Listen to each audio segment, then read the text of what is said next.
I'm going to see where the siren's going. See if they're going further away or coming our direction.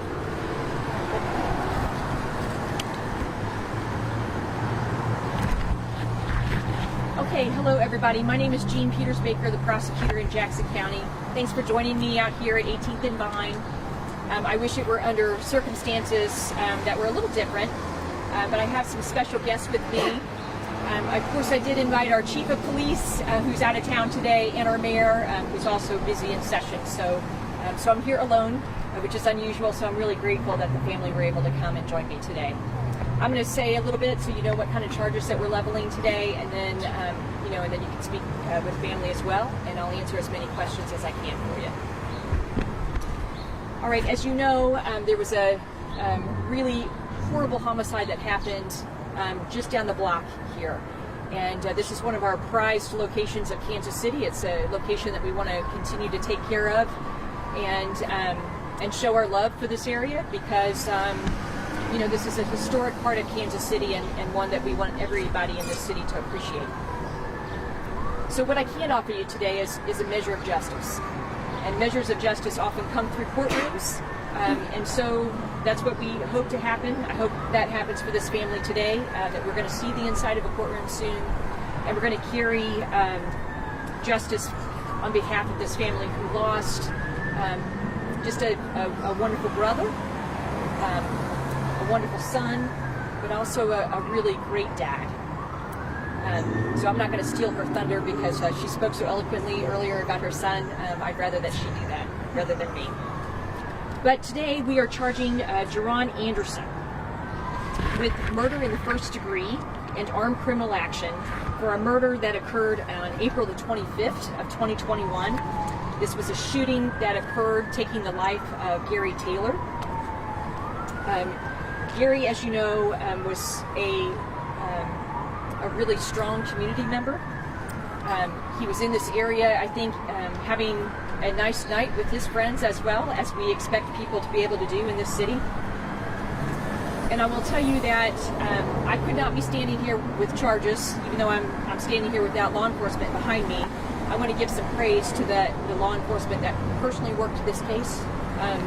Sergeant Deering, with the Kansas City, Missouri Police Force. I want certainly to credit Sergeant Deering with his leadership, but also his tenacity in making sure he brings a charge to me, so I appreciate working with him. And Detective Hobbs, who worked extra hard on this case as well and did a lot of the footwork to get this case in my hands today. So we're really, really grateful for that. The bond that I was able to issue, that I requested and was issued by the judge,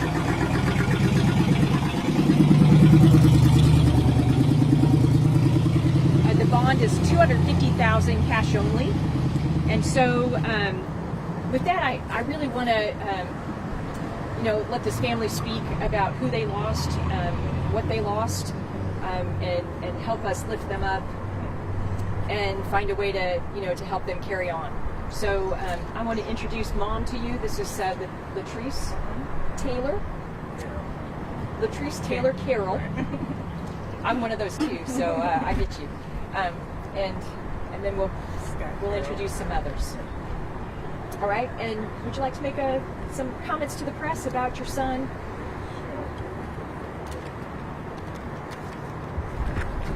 So first of all, I just want to thank everyone that worked on the case in which the person responsible was captured. I'm sorry, Latrice, I apologize. Can you step a little closer? I'm sorry. Because we sure I'm do sorry. want to be able to hear you Okay. for our story. I just want first of all thank everyone that worked on the case in which the person responsible was captured for the death of my son. And on behalf of his 3 children and his brother, we're tremendously grateful. Please know that Gary loved his community and everyone in his community. He lived his life unapologetically. He just had fun, lived his life, took care of everybody. Sunday dinners will never be the same without him. And I just want to thank everybody involved in the case.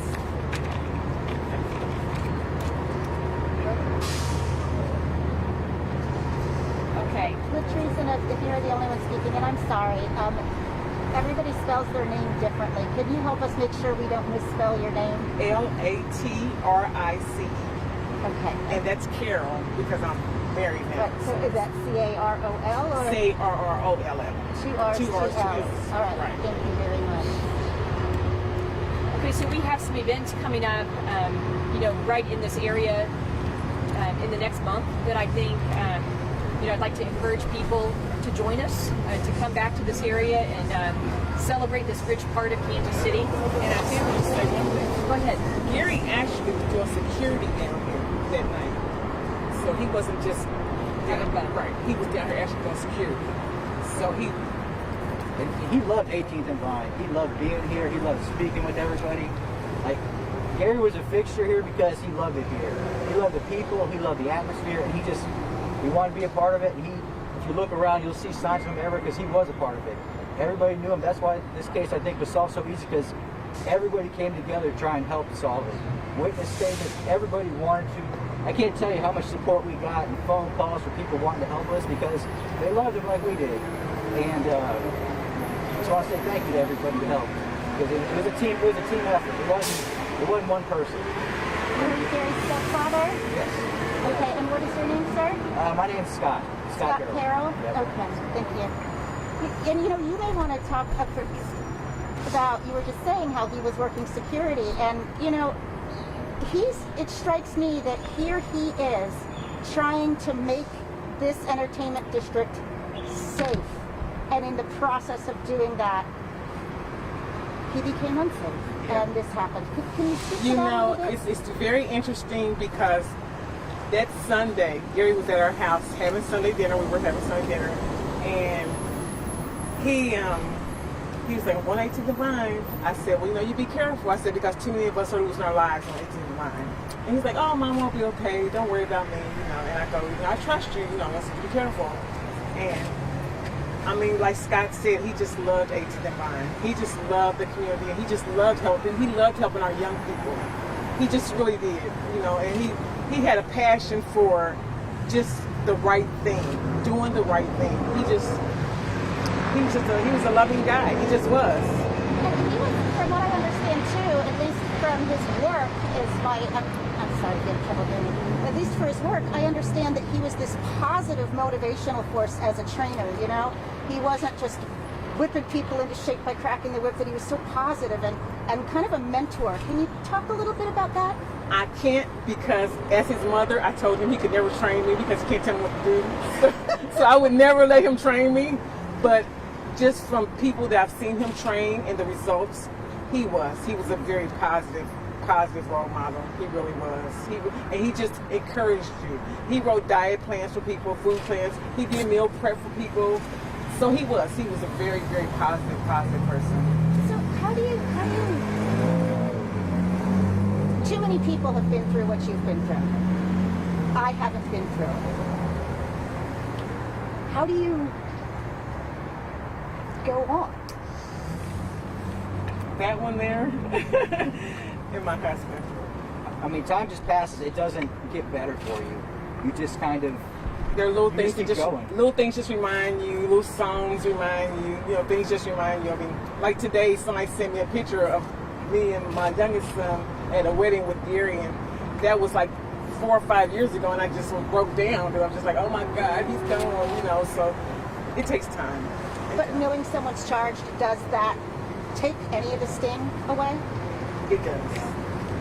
And I'll even add this: when he was here, he saved somebody. Like he went to save someone when the shooting happened, to push someone out of the way. He was still trying to help people and be the protector that he is. And he felt that way. He wanted to be a certain way for everybody. He wanted to be happy, and we didn't even know all the great stuff he was doing because he didn't tell everybody. He just did it. When people are saying like he was mentoring my son, he was mentoring my niece, he did this program. People are just calling us from random places. We got calls from different continents.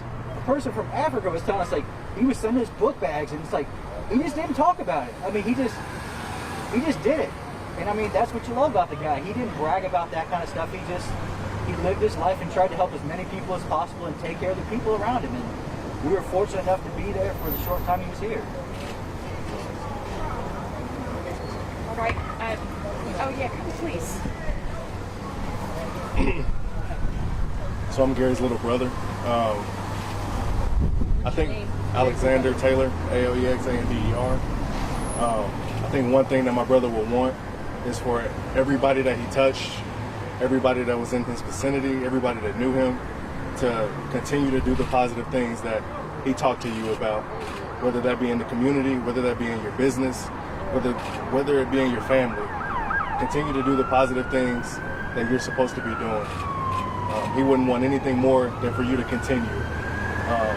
Me and my brother, we had some plans on joining forces in the future, and definitely gonna make sure that we continue to do those things.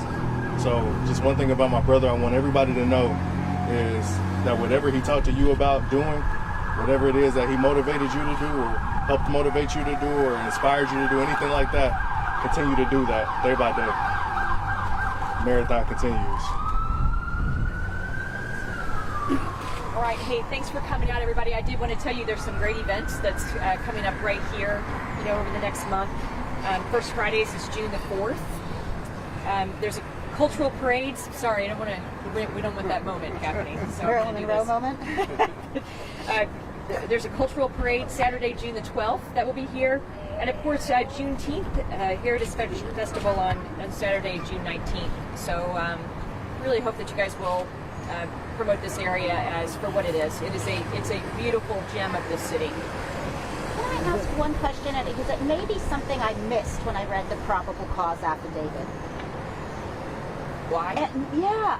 Was it just, you looked at me wrong? Or, because there's nothing that says what led up to it, except that he was walking down the street, turned to look, turned back, and then he shot. Yeah, I'm sorry that I can't answer that why for you at this moment, and I don't have that. One other thing I do want to clarify, when we initially reported on this, we had said that he was killed and that there were 2 other people who were injured by gunfire. The probable cause statement indicates that one of his friends returned fire and the suspect was injured, but I'm missing who the other person was who was injured by gunfire. Did we just get it wrong and there was only one other person injured? I don't know that there's another person that's actually been injured by gunfire. I'll clarify that, but I don't know that. I think there was other property damage that happened as well, and it was a variety of in the chaos, I guess. There was some other injuries, I think, that happened. So they were non-gunfire injuries, people running from the area. That's my understanding, but I'll clarify that and make sure. Yeah, I was curious on that point as well, whether the suspect in this case would see other criminal charges or if perhaps, yeah, other people that's have been wounded by possible. them. Of course, we charged him with murder in the first degree, and that is the highest charge that is available on Missouri's books. So we will continue the investigation, and there could be charges that are added, but I'm comfortable with the charges that we're presenting today. And I apologize for asking you guys, because this is kind of a factual thing rather than your emotions, but I want to be sure when I tell the story I'm telling it accurately. He was working security for an event here. Was he still working, or did he just, the event wrapped at 10 because it was 10:05? I didn't know. Technically, no. Technically, he had a security company, and one of his people were down here. He was coming down to check on people. He wasn't directly doing it at the time, and so he was down here doing his own thing and checking up on But he was checking up on his staff who was Yeah. working an event. Okay, got it. Thank you. I know that's kind of minutia, but sometimes in the media we just want to make sure not to get the tiniest thing wrong, so thank you for that.